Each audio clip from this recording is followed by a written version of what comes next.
سلام و سپاس که با آزادی آنلاین هستید. نوبت طولانی ساکنان برای گرفتن حجت چند سال به استفاده شرکت چینی دادن کان نقره یک جلوه و توده ظرف‌های پلاستیکی در شهر کلاب از موضوعهایی است که درباره‌شان گپ میزنیم. اما برنامه را از ویدیوی آغاز میکنیم که از ناحیه رودکی به ما فرستادن و از نزد اداره ثبت اسناد حالت شهروندی یا زکس.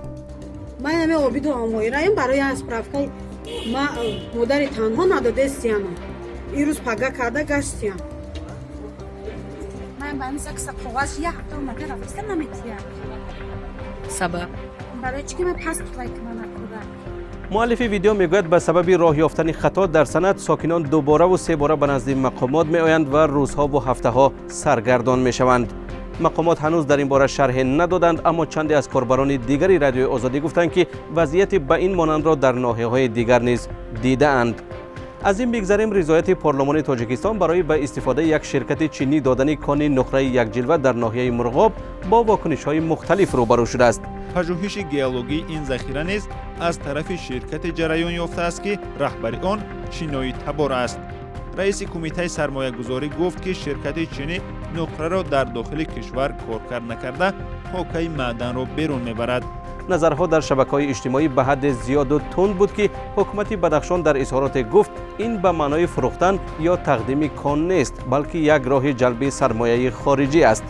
ولی یک کاربری بینام در سامانه آزادی نوشت اگر شرکت چینی از انداز آزاد باشد از کار آن به تاجیکستان فایده نیست، پس در زیر پرده سری دیگر نهان است.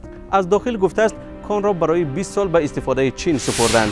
در سازشنامه اینوستیسیونی باز چند بند جالب است که به باور این خواننده به ضرر تاجیکستان می باشد، ولی مقامات تاجیکستان جزئیات سازشنامه را آشکار نکردند. حاجی محمد عمرو مخالف آن است که ثروت‌های زیرزمینی تاجیکستان در اختیار شرکت‌های خارجی گذاشته شود.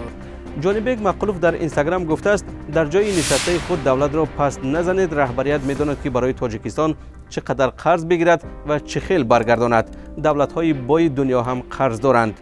عبدالرزاق عبدالوهاب نیز در فیسبوک گفته است حکومت تاجیکستان به سرمایه‌گذاران خارجی برای کارکرد محصولات اجازتنامه می‌دهد و می‌تواند در وقت ضروری آن را بیکار کند، ولی مهاجر از آن آزرده شده است که مردم تاجیک در کشور کار نمی‌یابند و به مهاجرت می‌روند، ولی مردم چین در تاجیکستان صاحب زواد و فابریکه هستند.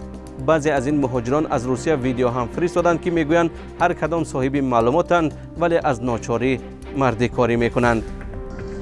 اینا نگاه کنید، این همین بچه‌های تاجیک هست، شیر بچه‌های تاجیک. این همین کتیجه در اختیار ما دادیان، این همین کتیجه. همیره ما همیره 235 خود کنده، این همین زلیوت که بر آمدیم. خدا خواه هم ایداست منمیای همین کارو، نه که همین کارو را مودن نمیتیان در تاجیکستان. باور نمیکنن، مودن نمیتیان. باور نمیکنن، نمیتیان. این نگاه کن. این همینجا ما کنده استیم، نگاه چی خود پهمیش 25 های. این بحث‌ها در سامانه رادیو آزادی و صحیفه‌های ما در فیسبوک و اینستاگرام کشاده است. نظر و ویدیوهای خود را به ما فرستید به رقم‌هایی که می‌بینید. خدا حافظ.